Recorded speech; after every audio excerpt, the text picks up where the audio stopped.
So tonight, our employers and our SNHU alumni will be asked to share their insights and advice with our Masters in Business Analytics students, faculty, and staff on a variety of topics. But some of those topics include tips for career advancers, tips for our career changers, and also some tips for students on how to apply what they learn in school and how they can apply it in the workplace. So let's go ahead and begin by quickly introducing tonight's panelists. So, here with us tonight is Lewis, who is the head of university partnerships and veteran initiatives at M3 and has helped hundreds of students secure their first graduate job with some of the world's top companies. His career in graduate recruitment spans 10 years or more, and he successfully launched graduate talent teams across multiple Fortune 500 firms globally. His extensive background in sales enables him to share insights with students about the skills businesses are looking for in emerging talent. He was born in the United States to a Colombian mother and Dominican father, and he's a first generation Hispanic college graduate who is passionate about helping underserved communities get equal access to opportunities. Welcome, welcome, welcome. Next, I'll go ahead and quickly introduce Kristen. And Kristen is the program manager at SAS, focusing on the execution and experience of early career programs and internships. She's over 10 years of experience in human resources and truly enjoys connecting students to opportunities. She's noted that in her experience, she's had the opportunity to learn from amazing people, and that includes learning a lot from students. And Kristen feels that career journeys are always an ongoing process, and she stated that she loves being a part of that journey for others. So, Kristen, welcome. I will go ahead and introduce Till next. So Till is the Senior Program Manager of Strategic Planning at Serco. He currently co-manages a $5 billion joint DoD program working for Serco and helps them drive their future strategy using data-driven initiatives and solutions. He is an SNHU alumni, both at the undergrad and graduate level, graduating with a bachelor's in political science and government and a master's in project management and operations. He is a first generation immigrant to the United States, as well as a first generation college graduate. So, Till, welcome. And certainly last, but certainly not least, I'll introduce Jessica. So Jessica is a senior recruiter for Citi, based out of Northern Kentucky, and she's been with the company for roughly 15 years this December. She is a fellow SNHU graduate and has her bachelor's in general studies. And prior to moving into recruiting, her background was in customer service at Staples and the YMCA. So with all of that to say, welcome panelists. We are absolutely thrilled to have all of you here with us this evening. To get us started, I will simply begin by asking a series of questions. So, panelists, I will pick on one of you just to get us started, and then any of you can chime in to answer after that. And just a reminder to the students as well, you are welcome to add your own questions into the chat box as we go along here. So my colleague Allie will be monitoring that chat box, and then we'll simply go ahead and read your questions aloud for you. So, first question of the evening. So, many of you here on the panel are in senior management roles. So, my first question is, can you share your own career advancement story and how you have continued to excel in your own career? And Kristen, while I go ahead and pick on you first. So let's see. I've been in, I guess, the corporate America, corporate world for, almost coming up on 11 years. And it definitely took some time to get that senior level title. In fact, I just got it last year. So definitely it's been a journey. And I think I can encourage everyone just to have some patience and and take time to build strong relationships. I think that's what's really enabled me. I worked at two employers after I went to college, so that's helped me too. And then I've been at both those employers for quite some time, and so really helping spend time with people in my role and building trust with them. So I'm a big proponent of following up and following through on things that I'm going to do. And maybe that's as simple as I'm not sure what the answer is, but I'm going to get back to you. And so I found just those simple things, following up, following through, building strong relationships, becoming a trusted partner on things you're working on will help you get to that next level, get that promotion, get that higher base salary maybe you're looking for. So those are just a few things that have helped me personally. Wonderful. Thanks for sharing, Kristen. And anyone, feel free at this point, any panelists would like to add to that question. If you could share your story, again, how you've continued to excel in your own career path. Sure, I can jump in right now. And, kind of building on what Kristen said, I think something similar, my journey was a similar one where it did take some time to get to that senior role and that senior title. And similarly, it didn't happen until very recently. It's one thing, two things that stick out the most for me in my professional career, now being almost 15 years removed from graduating from school, is persistence and consistency. It's just being persistent, sticking to it, and being consistent with your results. It's very easy to be discouraged and get passed over for promotions, seeing other people move ahead of you. However, it's just that commitment to yourself. You only owe yourself anything, and ultimately, everything that you accomplish has been accomplished by yourself. So ultimately, you may have people that are mentors, you may have people that guide you, but it really comes down to you to be consistent and persistent with your career. If you really are looking to achieve something, it's really a matter of focusing on that goal and doing everything you can to get to that goal. Awesome. Fabulous advice. Till or Jessica, any thoughts? Yeah, I'll jump in here. And I think I can second the sentiment here from both Lewis and Kristen. I think one of the things that I would probably add is, besides the tenacity and the drive to try to be the hardest worker in the room, and is one, always be performing at that next level. So, find a mentor, find a maybe even a position that you aspire um, to be promoted to, and then try to figure out what can I do to solve the problems at that level. Don't just be stagnant and performing at your current role. Always try to figure out, um, what solutions can I offer to the problems that exist in the business world or in the functional area that you're in. Fabulous. And I mean, as far as career growth, I left the United States Air Force. I was medically retired. So one day, my doctor came to me and said, "Hey, your spine is." I broke my spine back in 2010. I fell from about 15 feet, and apparently the military believed I couldn't do my job anymore. So um, I left the military from active duty after 13 years, and I was kind of I liken it to the shock syndrome of being thrown off of a moving bullet train, right? And then by the time you kind of recover and figure out what just happened, the train is long gone. So I kind of had to reinvent myself and reinvent my career. So I decided to go back to school. I went to SNHU, graduated with my bachelor's, landed a program analyst position at what was then called WBB. The company was acquired by Circle. So theoretically, I'm still working for the same people, but that was a few Mm-hmm. years ago. And since I joined them, I went back and got my master's degree. Also in my late 30s. So there's never a wrong time to make a change. There's never a wrong time to try to reinvent yourself. And I started out in the project management arena. So um, I guess drawing the similarity to data analytics and in business, project management and different methodologies have certain aspects of that baked in, and even the job that I have now. So um yeah, I guess best piece of advice is, if you find yourself in a position where you you want to do something different, always be looking for that next opportunity, and try to figure out, what's my skills gap, or what skills can I bring to the table Mm-hmm. that will solve those problems. Awesome. Love that advice. Jessica, any final thoughts?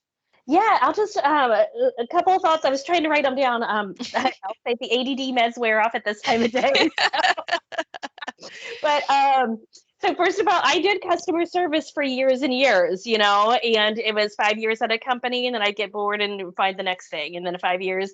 And then I came to City, and 5 years came and went, and 10 years came and went, and now 15 years have come and went. So I'm like, okay, well, apparently I've found my home. Um, but I lucked my way into recruiting. It wasn't what I thought I was going to do. It wasn't where I was heading. A position opened up, and I said, let's try that. And now 13 years later in recruiting, I'm working on my third promotion in the group. So, it's never too late, like they said, to find, your path and what you're going to be passionate about. I think it was Lewis who said, people get passed over and, you can't give up on that. There were a couple of promotions that I didn't get, and I wanted to say, okay, you don't want me doing that job, I'm not going to do it, right? That lasted a whole half a day, and then I was right back to doing the extra work. You have to find ways to make yourself stand out. So if there is a project, if there's something extra that you can take on, you want to raise your hand for that, not only for the experience, but for that networking and getting your name out there. Fabulous. You guys have hit on some really, really key things that actually I'm hoping to kind of broaden, kind of go back to that discussion a little bit more in some of my questions. But so far, the advice has been fabulous. So my next question for all of our panelists, switching gears here a little bit, but just in your opinion, how can a student best position themselves as a viable candidate when attempting to make a pivot into a new career field or a new industry? So I'm going to pick on Till. Why don't you go ahead and try and start this one for us? Okay. So I think I kind of took some of that away already, but what I did is, I kind of took a look at when I left the military, I had a specific amount of skill sets, right? And I really tried to take a deep look at, what are my core skills in terms of, emotional intelligence. How well do I deal with people? How can I translate that skill into the corporate world, right? I took a look at what did I enjoy doing most in my previous career. And for me, a lot of people, and I've done, I can't even begin to tell you how many hundreds of resumes I've sent, how many interviews I've done. And the sentiment to me was that, when people look at you and think, oh, you were in the military, you shot guns and drove tanks, right? That's kind of the general sentiment. And that's not necessarily true. But what I really enjoyed was the project or projectized functions within the military, right? So every movement is a project. Everything, I got very lucky, and I was running a combat skills training course that certified DoD military members to deploy overseas, right? So I got to write curriculum for it. I got to plan scenarios and exercises and all these different things. But to me, the end product wasn't necessarily what drove me to do my job well, right? It was the process of kind of what they call in the Pentagon, making the sausage, right? So I took a look at what do I need to do to actually do this job at a senior level, right? Because I really enjoy it, but I also want to be compensated for it.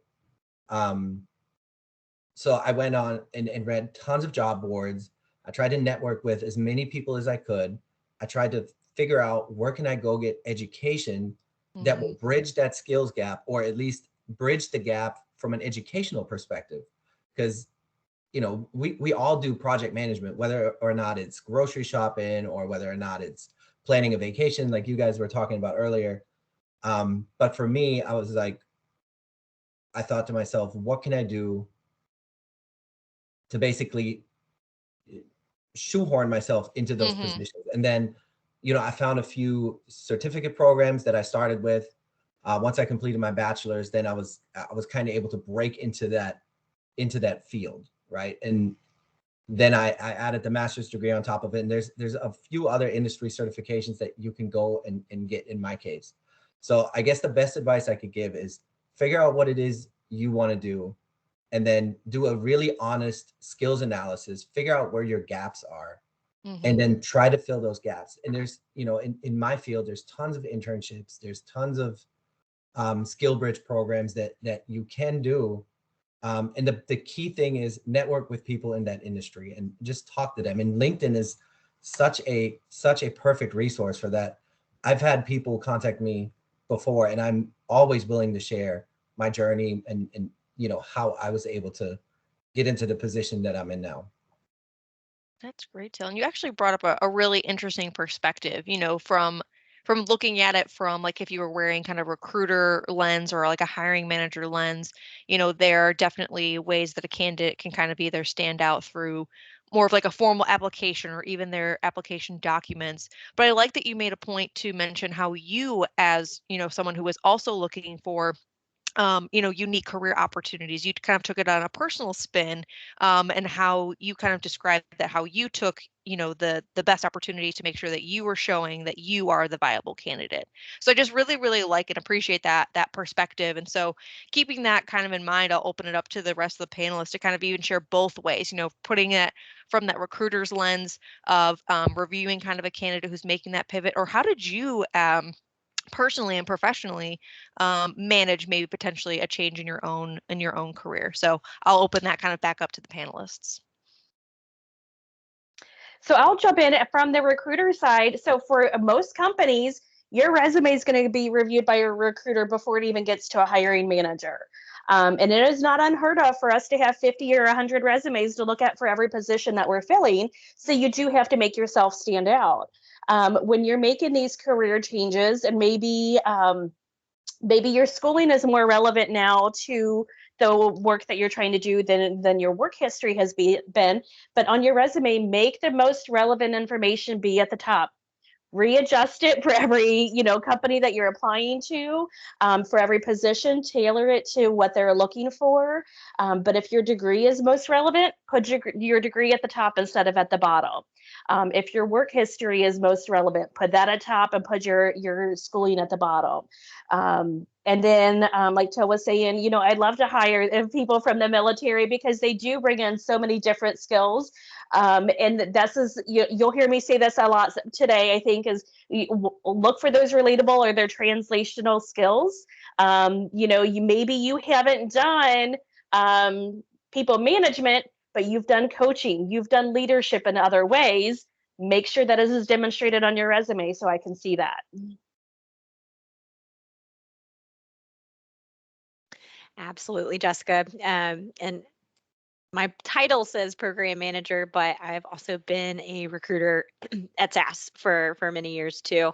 So specifically recruiting intern talent and early career talent. So, but that also includes non-traditional students, career changers that are going to school and want that internship experience as that launching pad experience to the next move in their career.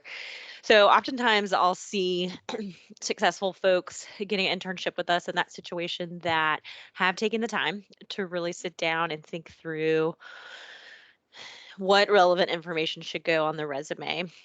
So taking that job description, pulling out keywords and putting it into the resume that fit, your personal skills, accomplishments, any core coursework maybe that you've been doing that would be relevant to the internship you're applying to, any projects you've been working on that would be relevant.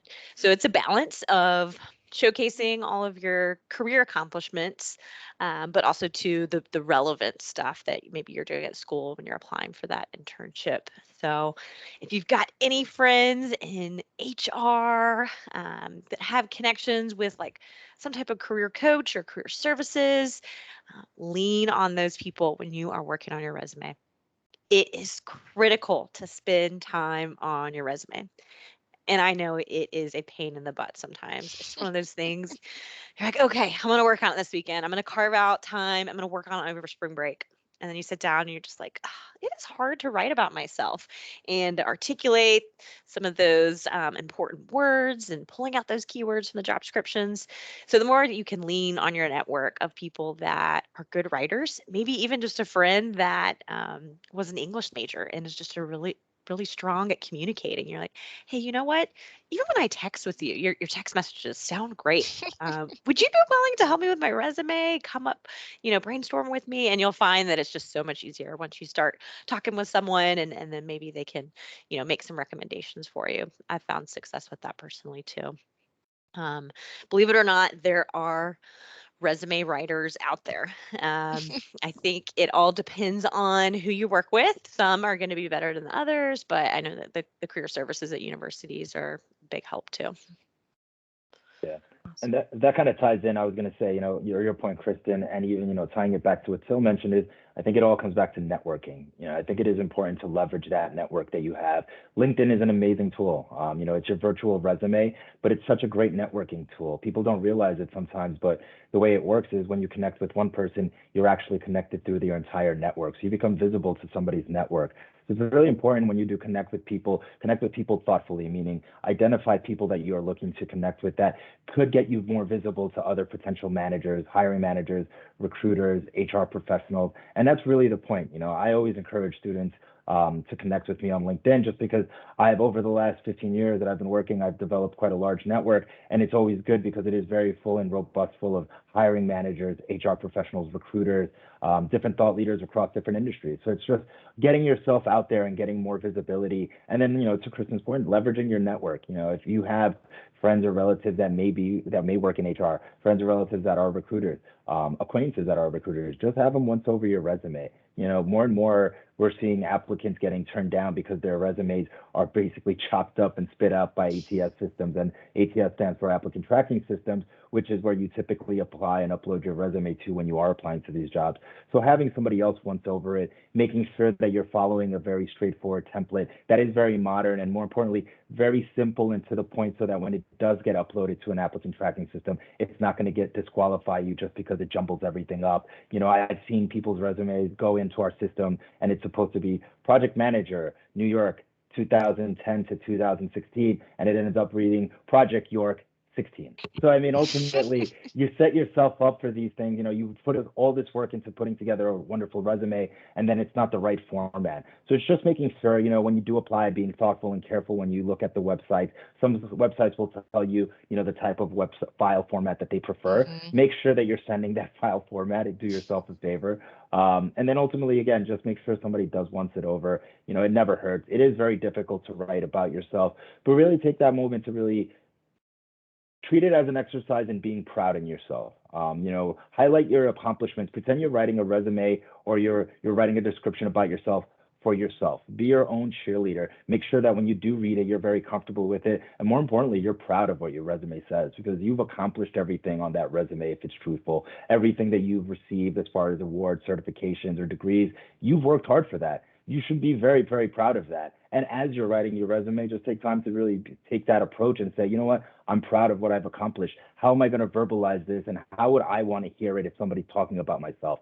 And the other component of networking, not to jump around, but I think it's always very important to highlight some of the other organizations out there. I believe Meetup is an excellent group. And in previous times, they provided a lot of in-person opportunities to collaborate. However, much like anyone else, they've also pivoted their platform to virtual space. So it really does give you the opportunity to connect, network, hear from thought leaders in professions that maybe you're interested in, maybe you're working towards getting into, or maybe you just want to learn from. It gives you the opportunity to hear what they're working on, the types of companies that they work for, the roles that they have. And ultimately, a lot of these meetup groups, you have individuals that share potential openings with their organization. They can connect you with hiring managers or HR members within their organization. So just take advantage of all these resources that are free and available for you. And especially now in a virtual world, they're very, very easy to attain and reach to. Fabulous. Thank you guys all for that fabulous advice. Louis, you got me fired up. I want to look at my resume right now and tweak it right now. But I won't. We've got stuff to do, right? So Hey, Alyssa, um if I may, yeah, I had one more point as the others were talking. absolutely. Go for it. Another piece of advice I guess I could give is and Louis kind of hit on this, is say yes, right? Like change your attitude to not be like a yes sayer to everything, right? But you have to be open to opportunity, and you have to be open to new things that may potentially even be uncomfortable. Maybe say yes to that lesser role. You know, if you think of yourself as a project manager, for example, or a senior data analyst, or whatever the case may be, and a job opens up with a company you really kind of identify with, or so, maybe a company that you've identified as a place you want to work, and if they don't have that senior position available at the moment, but they have more of a junior level position available, take that position. Because it's always easier once you have your foot in the door, to prove your skill set and then be promoted. In my example, when I first started working for Circo now, I started as a junior program analyst, right? And in the last 5 years, I've been promoted 5 times. And I guess I say all that to say that if I hadn't said yes to that opportunity, and even something like this, we connected on LinkedIn, and you asked me to come join this panel, and I said yes because I figured, why not share my experience and maybe connect with some new people. So opportunities are out there, and you have to sometimes be willing to swallow your pride and maybe take a lesser role so you can go and then prove them what you can actually do.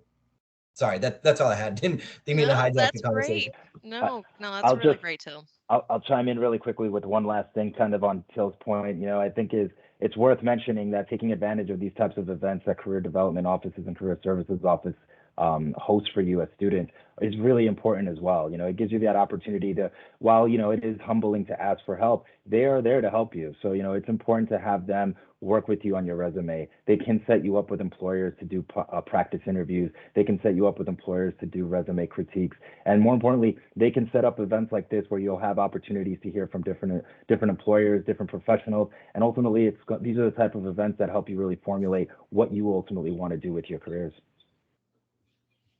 Thank you all. Yeah, that's really appreciative. And thank you, Liz, for the plug for myself and Allie. So we really, really appreciate that, and echo it as well. But looks like we've had a few questions from students coming into the chat. So I'm going to go ahead and jump to those questions. So I'm just going to read them off to the side here. So apologize for looking off camera. But the first question is from Corey. And he noted that the panel has spoken in regards to changing sectors, but what is their input on changing sectors without losing any ground? AKA starting over, or going from the bottom, or even gaining ground as a result of the move, since systems change, but the fundamentals of being an analyst remain the same. So again, at this point, I'll just popcorn it out. Whoever would like to take a stab at it, go for it. So not all changes are going to mean that you're taking a step back. Don't be afraid of taking a step back to get in the door to make your way forward again. Not all step backs are bad, but it's entirely possible to take those skills and go to a new company, go into a new role, and not feel like you're starting over from scratch. It might be a step back to a junior role instead of a senior role, because you do need to get in. You need to learn some of the tips, tricks, the background of that particular industry. But once you have that under your belt, you'll be able to promote much more quicker, like some of the others have talked about. Again, as I'm going to keep saying it, the translatable skills, you got to make sure that those are seen, so that we know that even though you haven't done this before, you've done something similar and you can handle it. Great advice, Jessica. Thank you. Any other panelists have any other thoughts on that question? Yeah. So go after ahead. you, Phil. No, please, Okay. after you. All right. So, for example, I hired a very senior level person that recently retired from the military, did 25 years active duty. He was in charge of bringing the Joint Strike Fighter, the F-35 program, online, worked on that program for almost 10 years, right? And I know there's some, political nuance there, and the Joint Strike Fighter is not the most successful program, but anyway, this gentleman was extremely well versed in our industry. He was in charge of around 250 people that he rated on, not necessarily direct reports, but senior level. At the moment we interviewed him, he didn't interview terribly, but he had a lot of issues translating his skills into a senior role. So we passed on him, but we circled back and offered him a more junior position, and he took it. And within 6 months, I recommended him for promotion. So he did take a step back from a senior level leader in the military to a more junior position in analytics. But he was such a high performer that he was recommended for promotion almost immediately, has since received 2 more pay raises, and I will soon be recommending him for his next promotion. And it also kind of depends on what your viewpoint is on taking a step back, right? Is that financial? Is it responsibility? Because the two aren't necessarily always married, if you will. But ultimately, it comes down to where is it you want to go, and if that opportunity in that industry that you're trying to make a change to presents itself, and there's only one opportunity, again, take the role, and then work yourself back into that more senior level role. Yeah, I only had a small. I have a really good comparison to make with that, and I think it all comes back to one of the points I made previously, which is about being humble and humbling yourself as an individual. I did martial arts when I was younger. I received a second degree black belt. Did it for about 16 years. I taught martial arts, and then I just decided to stop. My journey with Taekwondo ended there, but I continued wanting to learn more things. However, the one thing that I found myself hindering myself and creating my own roadblocks was I didn't want to start from scratch in anything else, because whenever you start something new, you have to start from the bottom. And it was very humbling because I just didn't want to do it. I felt, why would I want to do this? I've done this for 15 years. I've taught classes for 8 years. I'm a second degree black belt. However, it wasn't until I realized that you need to be humble in order to learn something new sometimes and actually be vulnerable again, that it allowed me that opportunity to try new things, see what I like.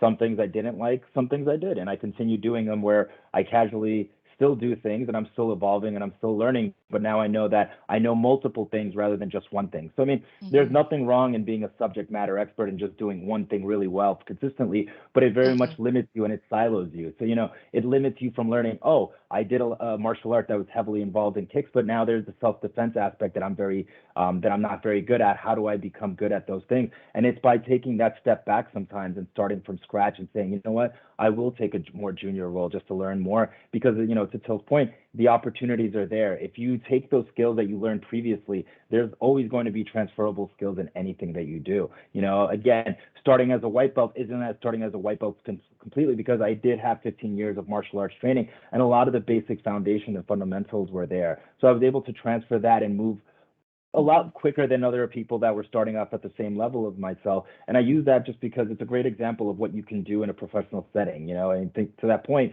repeating what I just said, it's, sometimes taking a step back and doing something that you may perceive as junior may actually give you a springboard to something bigger in the future. And I think to Till's point, that's a perfect example of somebody that took that opportunity. Yeah, I really appreciate Till that kind of anecdotal story. I think that's really helpful for a lot of our students in the audience to kind of hear that can and does happen in the real world, right? And just kind of following up and kind of staying on this topic, we did have a few questions from one of our students, Angela.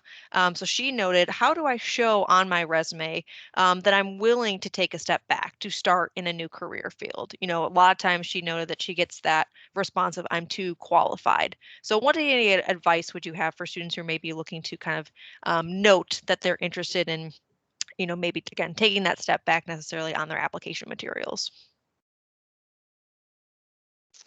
I think in general, as I think about like resume formatting and letting the recruiter know what you are aspiring to be in your next steps being clear. So I got some good advice that as you think about just like format wise when recruiter first sees your resume, and also saw the question of like what's the most memorable resume that you've received.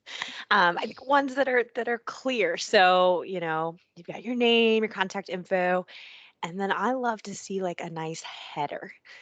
And that could be something as simple as like aspiring software developer, aspiring financial analyst, whatever that title you are going after.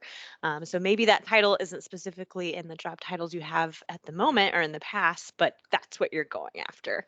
And recruiter sees like, okay, so this is what they want to transition to. That's clear to me. And then articulating some of that in your summary, your objective statement under that, pulling out some of those keywords from the job description of what we're looking for, and incorporating that into your summary of who you are, so that it translates.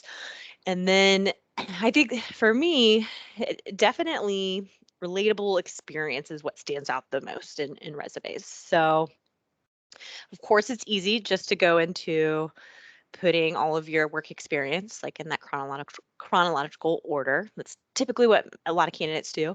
But maybe you could take a different approach on your resume and bucket it as, specific software development experience or specific, whatever job you're trying to go into, and pull in just some different accomplishments from previous roles and kind of have bullet points summarizing that experience. And so that could be, from numerous different roles. And so that could be one approach to really pull forward to the recruiter, okay, what I've done in this role, this is how it relates to the job I'm applying to. So those are just some ideas to get creative on your resume. And then maybe at the end, you have just a brief summary of your work experience and specific, companies and dates to show that work history. But where you're really focusing in on is pulling out that relevant experience, or maybe it's projects at school too that are relevant. So hopefully those are some helpful tips. Yeah, absolutely. And Kristen, I think you kind of hit on some of the other questions I see here in the chat. So Maria had kind of chimed in similarly asking about, what kind of information do you put on a resume? So for someone who, again, who's making more of that career pivot, for example, she noted she's been in the financial industry for 8 years, has held different positions, but now looking maybe to shift back to more like customer service roles that are more like analytics related. So she's saying that she's kind of runs into a lot of those issues like, great, you have the degree we're looking for, but not the experience. So I think a lot of the tips that you just provided, I think could be really, really helpful. So I want to just kind of chime that back up to the group as well. Is there anything that would really make someone like that more of that career, changer? Any other additional information that they can demonstrate on their resume to demonstrate that they have the skill sets to jump into that kind of brand new position that maybe they don't have that traditional work experience in, but they have the education and the skills to back it up. Yeah, I can't think of anything else more specific. But hopefully, yeah, working with those trusted folks in your network to help you think creatively on making sure you're pulling in those keywords. And it is going to depend on too the company and the hiring manager sometimes. So when you look at the job description and if it says 7 years of work experience in XYZ, so some will be strict on that. But you never know. You might, come across someone that is going to be more flexible and would be more willing to bend on that years of experience. Usually, it's most likely going to be people that maybe you have somehow met, in networking that they know you, your work ethic, and are, willing to kind of take that risk on you. Awesome. Great advice. Looks like here, just kind of going through some of the other questions. We had a question from Akira who asked, would you recommend documenting our journey on LinkedIn as a way to demonstrate skills that we are currently learning? Anyone feel free to chime in, yes or no, right? Feel like it's going to be a resounding yes. I say absolutely yes. It is your virtual resume hub. Effectively, you're going to notice the more you use LinkedIn, the more you'll notice people view your page, the more recruiters reach out to you. And obviously more is better because the more things that you can line up, even though you're not targeting a specific role with the skills or the certifications or your accomplishments, those are things that people look for. People look for individuals that have taken the time to accomplish different certifications in addition to their degree, individuals that are working on specific projects, individuals that are volunteering. Those are the intangibles that really ultimately help you stand out. If you're looking at two candidates, both have similar backgrounds, both have the same experience, and then somebody just has some more experience, related to volunteer work, may have certifications that aligns with the role or the industry, that person might get a call first. So I'm a big proponent in adding as much information to your LinkedIn page around those types of accomplishments, especially as you're trying to change careers or you're getting started as a professional. Yeah, I can second that as well, because there's a lot of times when we look at a candidate and we're looking for very very specific skills. For example, in the project management world, there's this thing called earned value management, right? And it basically takes a look at your overall project performance from a schedule performance index and a cost performance index perspective, right? So how well is the project doing in terms of schedule, and it's mathematically proven out, and how well is it doing based on cost. There's not a lot of people with that skill set. However, I know personally when I was doing all of my master's coursework, we very, very much covered earned value management. So, add that skill to your resume or your LinkedIn page, even if your degree may not be complete at the moment. If you're halfway finished, put it on your LinkedIn page, because a lot of times, once you start that degree, you're going to finish it. And if I hire you based on the fact that, you know, the job comes with the provision that you finish your degree, most people will finish it. But yeah, don't be afraid to showcase your skills, especially, more junior people that really only have a lot of college experience and don't have that much relatable work experience. There's a lot of companies that will pick up on that, and will at least consider an interview. And again, depending on the position, why not? Jessica, did you have any thoughts as well? See, I'm going to be a little bit of the opposite because I do not use LinkedIn a lot. I will admit That's it, I'm okay. bad at it. But and however, if I was in a place where I was, looking to make a change, looking for that next role, looking for the next something, then absolutely I would be out there, keeping up with it more than I am right now. Awesome. Great thoughts, everyone. Again, looks like we had another question come through from Jeff. So he noted here is one worry for him is which tool, excuse me, is more transferable or sellable? Are SAS, Python, Power BI, Data Wrapper, Tableau, or do companies not really care and they're willing to train you on what you don't know? So what is everyone's thoughts on that? It depends. So I have a manager right now. We need a SAS wizard. I need somebody that's super strong in SAS and knows it in and out. Where the role next to that one, same manager, this person needs to know a little bit of SAS. It's something that they can learn, but they need to be stronger in the project management piece of things than the data analytics of it. So it's really going to depend on the role. We're going to go back to those job descriptions, read those job descriptions. If it says, you have to have a SAS, mastery of SAS, you need to have mastery of SAS for that role. If it says, preferred, then if you don't have that, then still apply, because if you show me that you've learned Python, Tableau is something else, then you're probably going to be able to pick up something else pretty quickly as well, because you've got that mindset. But just read those job profiles carefully and see which ones are marked as preferred and what says required.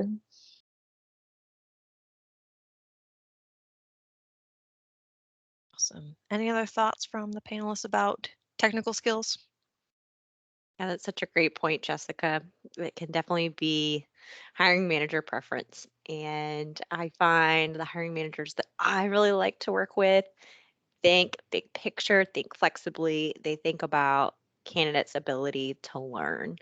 Um, because definitely at SAS we teach people, and so if we can hire someone with a strong attitude, aptitude, and passion for learning, um, that's what the type of folks that we want to recruit. So I think if you can articulate some of that in your resume and throughout the interview process too, that will benefit you, because you can't know them all. That's just too much to ask. There's no way that you can be proficient in all of those when you're getting your degree. But I also love Jessica saying that they need SaaS skills, because that's what we make, that's what we sell at SAS where I work. So City uses our software. Um, Girl, great advice, everyone. Thank you. One of my next questions is kind of you can think about it in two different lenses. One kind of from more someone who's currently like in the workforce right now and maybe looking to move up within like their current role or their current company, or potentially again more of that career changer, someone who's looking to make that pivot into a brand new industry. So feel free to kind of take it from either of those lenses. But my question is, how would you advise students to market and utilize their newly acquired education skills in the workplace? I'm happy to take a stab at that one. I think that something I believe it was Jessica that mentioned it's getting involved in different projects and opportunities across the organization. And not only does it give you an opportunity to showcase the skills that you have, the technical know-how that you have, but it also gives you an opportunity to work on cross-functional teams, really understanding what other business units do. You may decide, oh wow, this is a group that I'd like to pivot to. They might just give you an opportunity to showcase your talents to a new team altogether. More and more companies are offering micro internships within the organization. At our parent company, Wiley, we're allowed to work, I believe, up to 6 or 8 hours a week as an internship within other departments. It doesn't mean that you're committed to that department. It's both you for an educational purpose. Maybe you want to learn UX, so you can intern with that team. But maybe you want to aspire to work within that team. So it just gives you that opportunity. Aside from that, working on different projects, I think really gives you an opportunity to showcase your skills, showcase everything that you know. And then again, if the purpose is to change roles, change careers, I think that does allow you a really good opportunity to collaborate with other thought leaders. And to the point that was made earlier by Kristen, it's continuing to expand your network. I think that is such an undervalued skill and an undervalued tool that we all have, which is to network and really take advantage of the resources that we have around ourselves. Awesome, Liz. I love that Yeah. advice. Anyone else? Yeah. I guess I could rubric that into two separate things. One, I would say communicate, and the other one would be showcase, right?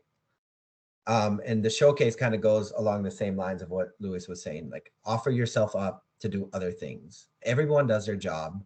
But when I'm looking to promote people, or when I'm looking for a promotion, I'm trying to look around to see what else can I do, right? Like what else is out there? What other problems are there that I can solve? And I guess I already kind of alluded to that earlier. And the second thing is communicate your wants. Don't be afraid that your leadership may think, oh, we're not going to promote this person because we don't want to lose them, right? I'm always telling my bosses, hey, I'm looking for other opportunities in the company, because I'm not planning on leaving my company. And I want to make myself valuable in terms of being an investment from the company. So the company invests in me, and I, in return, perform at a level that, they know within the next year or two, I'm looking for another promotion. So, make yourself available, communicate your wants, and then when you get a chance, showcase your skills. So an example of that would be, so when I started at City, I was on the phones and we had our metrics, so, our call talk time and after call work, and I needed to work on my talk time. I was all about making sure that things were fixed and I didn't rush my customers off the phone. And so, I did something in Excel. I was tracking my numbers. And so the next time I had a meeting with my manager, I showed her what I was working on. And she's like, I didn't know that you knew that. Do you want to do this for the whole team now? And so, just by showing her what I did for my own work, it turned into a bigger project from there. So, advertise it, hey, I've learned this, I'd love a way to practice the skill. At City in particular, we're huge on making sure that networking is happening. So if I went to my manager and said, I need to hone this skill, she would find me somebody to partner with and be able to practice that more and demonstrate that. So use your manager as a resource. Most of them are going to be cheering you on and helping you get to that next place. So, Kristen, did you have any final thoughts as well to add? I think I challenge each of you on the call. So you're hearing lots of different advice, pieces of tidbits.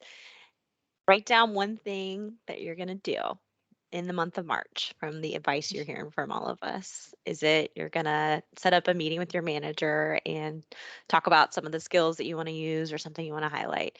Is it somebody in your network that you're going to work on your resume with? So if everyone could take 30 seconds and jot down on your phone and your notes or on a notepad and an action item, because I think we've got so much good information coming, and I was just thinking about you all of how you could do something with all this great stuff coming at you. So that's all I got.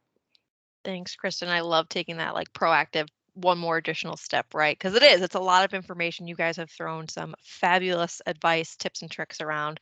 So hope students who are here this evening take advantage of that opportunity and move forward in that proactive step. So I like that suggestion a lot, Kristen. Thank you. We did have another question come through the chat, so I definitely want to make sure keep an eye on the clock here. So I want to get to that question. Looks like it's from Christopher. Christopher asks, if we are looking to transfer to a more technical role within our current organization, how do we make recruiters aware if there is not yet a role available?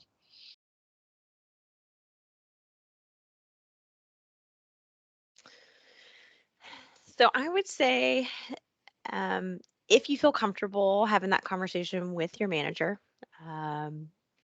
that would be a great first step, asking them for advice. Oftentimes, too, you could get advice from like your HR business partner team. So, usually there's an HR person that supports you. So, that could be like a neutral third party and asking that HR person, hey, what are some next steps I could take? Is there someone on the recruiting team I could set up a conversation with just to learn more about, hey, when do we typically see more technical positions get posted? Is there a certain time of year I should be looking? Also asking the HR team, is there anyone internally that I could set up an informational interview with?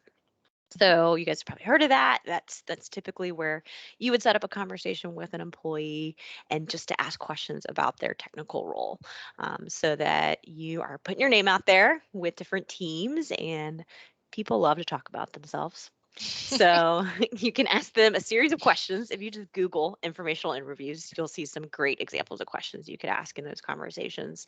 And then at the end of that conversation with other employee, you could ask, well, is there anyone else that you recommend that, I connect with over a conversation and ask them about their role?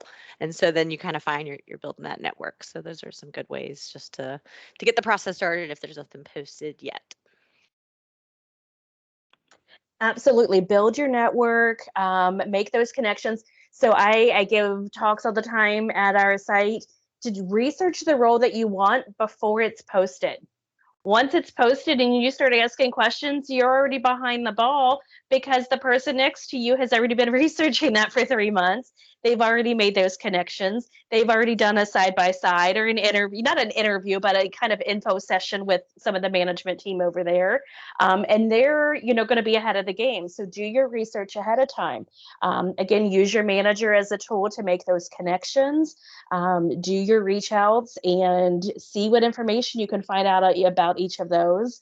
The recruiters are not always going to be the ones the first line of defense on that. So we're the first line of defense when it comes once it's posted to go through the resumes. But the managers often know that they're going to have a role coming before I do. and take ownership of your career. You be the one to reach out and make those connections. Don't wait for somebody else to tell you, hey, I've got a job posted. You be out there searching, working it. The totally lost track, and I'm so sorry. um, yeah, I lost track. If I get it, I'll come back. You had some really good nuggets of knowledge still in there, though, Jessica. Yeah. So that's great. And I know we just have about 5 minutes left, so I did want to ask one final question for our panelists before we kind of wrap up this evening. And so something that we wanted to talk about, because we actually have a few students who are participating in an upcoming practice interview day. And so what we've realized too is, regardless of whether you're looking to venture out into a new career path or you're looking to grow your career within your current company, interviews are part of the process, right? So my final question is, what advice would you provide for students when it comes to virtual interviewing skills? Love to jump in on that one. Go for it. A couple of things, I think it's important, in a virtual environment, certain things are removed. You don't have to do face to face. However, it's very, very important, and it's very, very, I'll emphasize how important it is to make sure that you have a quiet space for your interview. Set yourself up for success with that. That is one of the most important things. I cannot tell you how many times I've heard of interview stories where people are screaming in the background. People are trying to do an interview at a Starbucks where there's like a million different things environmentally making noise. So, I mean, really just set yourself up for success. You're going to be a lot more calm and relaxed in a quiet setting, in a setting where you are away from distractions. If you do have to take care of children, if you do have other responsibilities, make arrangements ahead of time. You know when your interview is scheduled for. You wouldn't take a child, you wouldn't take your dog, you wouldn't take the TV with you to an interview if you were doing it in person. So set yourself up for success. Find a space where you can do that. If you need to call upon somebody in your family, a friend, to help you out for that half hour to an hour of an interview, I think you set yourself up for the most success by being in a setting where you're calm, where the noise is not going to be interrupting you during your conversations, because it will throw you off halfway through your interview if you're in the middle of a statement about yourself and all of a sudden there's a loud noise or a loud bang. These microphones on computers and headphones pick up so much ambient noise. It's really important to set yourself up for that. You can make do with poor lighting. I mean, it's not ideal. In an interview, you want to be able to be visible to the hiring manager. However, again, if the time of day doesn't allow for that, if the lighting in your room doesn't allow for that, just make sure that at the very least that you are in a quiet space. Prepare for those interviews the same exact way that you would prepare in an in-person setting. Make sure that if you look up the interviewer online, LinkedIn, another way to utilize LinkedIn, make sure that you know who you're interviewing with ahead of time. Do your research for the company. It's really all comes down to the same. You just want to make yourself sure that you set yourself up for success by controlling what you can control, which is your environment, which is the time that you're around, and the people that are around you when you're interviewing. Pretty much all I got. I'm pretty sure you hit them all, right? I think all the panelists might agree. I think you hit them all. Treat it like an in-person interview. Get up, get dressed, fix your hair, be ready to go, and put your best foot forward. Absolutely. Oh, love that. That is a fabulous, I think, place for us to wrap our presentation this evening. So first and foremost, thank you to our panelists tonight for volunteering your time and providing some amazing advice and insights. Just before we log off, or what I'll go ahead and do, since just kind of keep an eye on the clock here, I will ask the students to complete a survey. So I'm actually going to end my slideshow here really quickly so I can pop that into the chat here. And so if students wouldn't mind just taking a look at that survey and taking a moment just to fill it out. And panelists, while students are doing that, if you have any final thoughts or anything you'd like to share, or if you want to share that students can connect with you on LinkedIn, this is your time. So if you want to have anything last minute things you'd want to share before we conclude. I did see somebody talk about how to get past the applicant tracking system. I will tell you, I am the ATS, so we do not use one.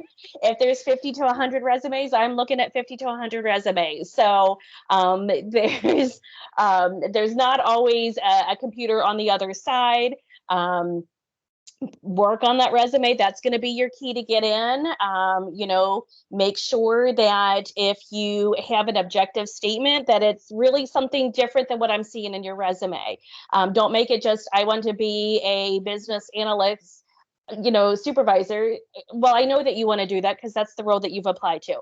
What are you doing? What are you bringing? Tell me something more. I kind of relate it to a mission statement.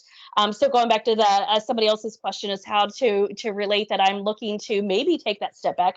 Put that in your mission statement. I want to get into your company. I want to do this work. This is what I'm bringing to the table. That's a really good place to do that. Sell yourself. Take your ownership of your career.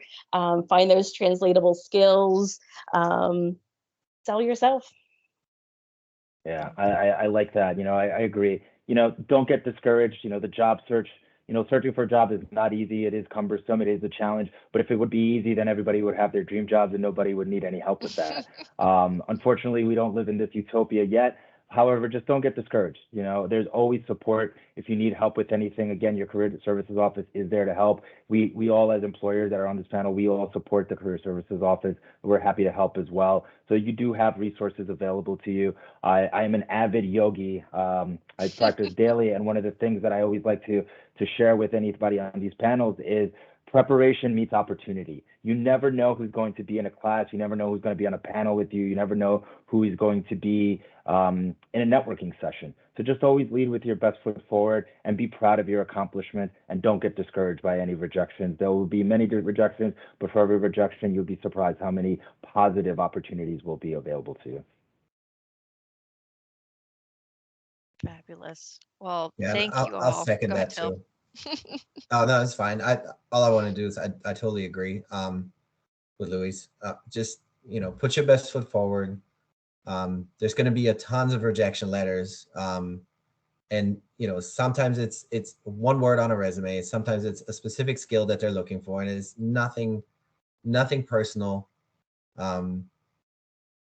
Yeah, and just keep your career in your focus. Be proactive. It cannot be something that is secondary that you do on the sidelines. It has to be a priority. I think Kristen said it earlier, work on your resume on the weekends. Figure out how to tell your story effectively. Love that. Fabulous. Well, again, thank you all so much for, again, being with us this evening. So at this time, I'll go ahead and just say all of our guests and attendees are simply welcome to log off. And students, you can just simply return back to your classes. So again, thank you, everyone. And I hope you all have a wonderful rest of the evening. Take care, everybody. Bye now. Thank you. Have a great evening. You guys too. Bye.